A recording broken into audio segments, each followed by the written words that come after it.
Sama sekali tidak pernah saya jumpai di Indonesia. Dan rasanya kalau hal ini diberlakukan di Indonesia, rasanya itu tidak relevan, akan berdampak negatif kepada kesejahteraan.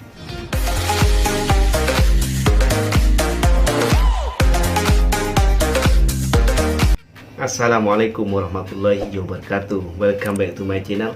Apa kabar Anda hari ini? Semoga dalam keadaan baik-baik saja, sehat walafiat dan dimurahkan rezekinya. Amin ya rabbal alamin. Kali ini saya akan kembali bercerita tentang pengalaman saya di Malaysia ya. Dimana hal ini yang mau saya ceritakan ini, yang ada di Malaysia nih, sama sekali tidak pernah saya jumpai di Indonesia. Dan rasanya kalau hal ini diberlakukan di Indonesia, rasanya itu tidak relevan, akan berdampak negatif kepada kesejahteraan rakyat Indonesia. Wow, serius amat gitu ya. Iya, ini sangat serius dampaknya kalau hal ini diberlakukan di Indonesia. Sebetulnya apa sih hal yang sangat krusial ini, hal yang sangat penting ini yang ada di Malaysia tapi tidak ada di Indonesia? Kalau Anda ingin tahu, tonton video ini sampai selesai. Oke, setuju? Oke. Sebetulnya benda ini kita nampak sehari-hari gitu ya. Ini berkaitan dengan kendaraan dan pelayanan. Ya, kalau kita punya kendaraan udah kehabisan minyak, tentunya kita pergi ke pam minyak kan buat isi minyak. Mula-mula saya pergi ke pam minyak tuh bersama kawan saya. Pelik juga, karena ternyata kawan saya sendiri yang isi minyak tuh, istilahnya self service gitulah. Dan saya tengok kanan kiri di sekitar kawasan tuh tak ada karyawan yang melayani customer tuh buat isi minyak. Semua isi minyak sendiri. Jadi kendaraan datang satu persatu gitu ya, isi minyak sendiri begitu guys. Saya tertanya-tanya lah, apakah di Malaysia nih memang tidak ada karyawan di bagian servis pengisian minyak begitu, atau cuma di tempat ini saja? Dijawablah sama kawan saya, memang di Malaysia ini tidak ada pelayanan isi minyak. Semua customer yang nak isi minyak dia layan sendiri, isi sendiri begitu. Entah ini adalah memang satu peraturan dari pemerintah atau negara gitu ya, ataukah ini memang peraturan dari company untuk meminimais atau meminimalisir kos pengeluaran gitu ya. Karena ya semakin banyak karyawan kan semakin banyak pengeluaran kan. Dan waktu itu saya tiba-tiba terpikir gitu ya, seandainya hal ini diberlakukan di Indonesia, itu sama sekali tidak relevan, karena itu hanya akan mengurangi lapangan kerja di Indonesia. Sudah kita susah cari pekerjaan, lepas tuh perusahaan menutup atau membuang lapangan pekerjaan begitu. Contoh, tiba-tiba keesokan harinya atau satu minggu ke depan, tiba-tiba company menginformasikan, mengumumkan gitu ya, bahwa mulai minggu depan pelayanan bagian pengisi minyak ditiadakan. Semua customer isi minyak sendiri. Wah, bisa gaduh gitu ya. Berapa banyak ribu orang yang kehilangan pekerjaan, yang bekerja mencari rezeki di bidang itu. Ya, itulah yang saya maksud. Kalau hal ini diberlakukan di Indonesia, maka itu tidak akan, sangat-sangat tidak relevan begitu.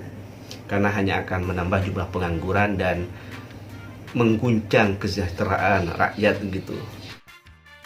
Dan lagi satu adalah dampak negatif yang akan terjadi apabila hal ini diberlakukan di Indonesia adalah akan membuat antrian atau beratur tuh lebih panjang lagi. Sebab itu nanti akan membuat proses pengisian akan lebih lama lagi. Ya, pertama kita kena bayar dulu. Habis itu kita kena set dulu kita nak isi berapa. Lepas itu kita nak buka tangki dulu gitu kan. Itu akan membuat masa lebih panjang gitu, akan memakan waktu lebih lama dengan proses-proses yang akan kita lakukan selama pengisian, dan itu akan membuat antrean lebih panjang di belakang ya, karena itu akan membutuhkan waktu yang lebih lama begitu kalau kita mengisi bensin atau minyak sendiri. Jadi kalau menurut saya dari segi waktu itu kurang efektif dan kurang efisien begitu guys. Karena ya begitulah, kalau antrian makin panjang artinya kita akan makin lama untuk melanjutkan aktivitas begitu. Contohnya kalau kita ingin pergi bekerja, kalau kita menunggu antrian begitu lama untuk mengisi minyak, bisa-bisa kita terlambat datang ke tempat kerja begitu. Perlu diingat, yang dimaksud kurang efektif dan kurang efisien ini adalah bila diberlakukan di Indonesia. Saya tidak mengatakan di Malaysia. Di Malaysia mungkin dengan sistem seperti ini itu sangat efisien untuk diberlakukan kebijakan tersebut. Tetapi untuk di negara saya hal tersebut tidak efisien dan kurang efektif begitulah. Dan ada yang bilang, kenapa sih di Indonesia itu di PAM minyak ramai sangat orang antri atau beratur sampai memanjang begitu? Apakah di Indonesia PAM minyak itu tidak banyak, jarang-jarang adanya dari PAM minyak satu ke PAM minyak yang lain? Begini, di Indonesia itu beragam ya. Ada di mana kawasannya itu sedikit penduduk, ada di mana kawasan itu padat penduduk, ada kampung, ada desa, ada kota begitulah. Di kawasan-kawasan yang tidak padat penduduk sudah barang tentu di situ sedikit yang namanya PAM minyak. Kalau di kota, di bandar atau di kawasan yang ramai itu sudah pasti PAM minyak itu berdekatan guys jaraknya. Cuman kenapa di situ terjadi antrian yang begitu memanjang? Itu karena disebabkan di kawasan itu juga padat penduduk, ramai penduduk, banyak kendaraan.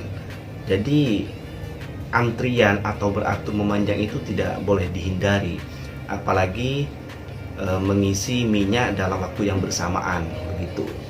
Kalau tidak ingin mengantri atau beratur gitu ya, carilah waktu yang sekiranya orang itu tidak ramai mengisi minyak di jam-jam tertentu begitulah. Kalau kita mengisi minyak di jam-jam kita berangkat kerja atau pulang kerja atau di jam-jam tertentu, mestilah beratur.